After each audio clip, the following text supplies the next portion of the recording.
Bonjour, bonsoir, ça dépend de l'en ap gade vidéo ça.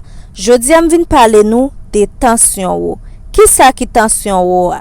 Tension ou a, c'est une maladie qui caractérisée par une pression qui ou en pile en dedans vaisseau qui porte sang qui sorti dans cœur. Nous parler de tension ou, c'est l'impression ça dépasser 140 sur 90 mm de mercure. C'est une maladie ou plus rencontrer la kay moun qui commence à entrer dans l'âge. Pour ka di ke yon moun gen tension ou, faut que mesure tension moun nan li au repos à la fois physique et mental. Dans une position chita ou bien couché pendant environ 15 minutes.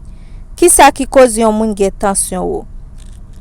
Dans 90% cas, ça qui cause tension ou a inconnu, mais gen quelques facteurs qui favorisent yon moun gen tension ou.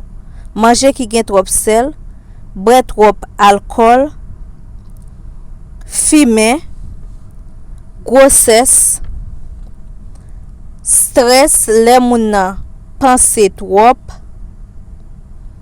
obésité, les moun nan trop gros, plus moun nan nan l'âge, c'est plus moun nan gen chance gen tension ou. Maladie nan rein, manquer faire exercice. Qui symptôme yon moun qui gen tension ou ka présenter? Parmi symptômes yon moun ka présenter, tourdissement, palpitation, problème vision, moun nan wè trouble, douleur nan poitrine, fatigue, moun nan bouke en pile, li fè yon ti effort, mal tête pi souvent nan matin, nez saigné. Cependant, yon moun ka gen tension ou et puis li pas présenter aucun symptôme.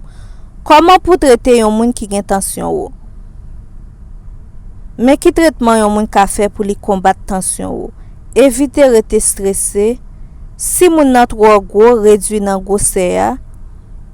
Manger en pile fruits ak légumes. Manger qui pa gen trop sel. Pas boire café ak alcool. Faire exercice physique. Tant qu'on marcher, conduire bicyclette pendant au moins 20 minutes par jour. Si tension te ou en pile, évitez faire gros mouvements. Tant qu'on lever poids lourd dans gym. Prends médicament qui pour combattre tension ou.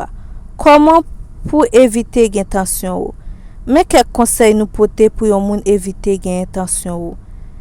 Faire exercice physique au moins pendant 20 minutes 4 à 7 fois par semaine. Pas boire trop café ak alcool. Chasser stress pendant wap détend nous. Consommer en pile fruits ak légumes. Pas manger qui gen trop sel. Merci à chaque grain moun qui te prend temps pour garder vidéo ça.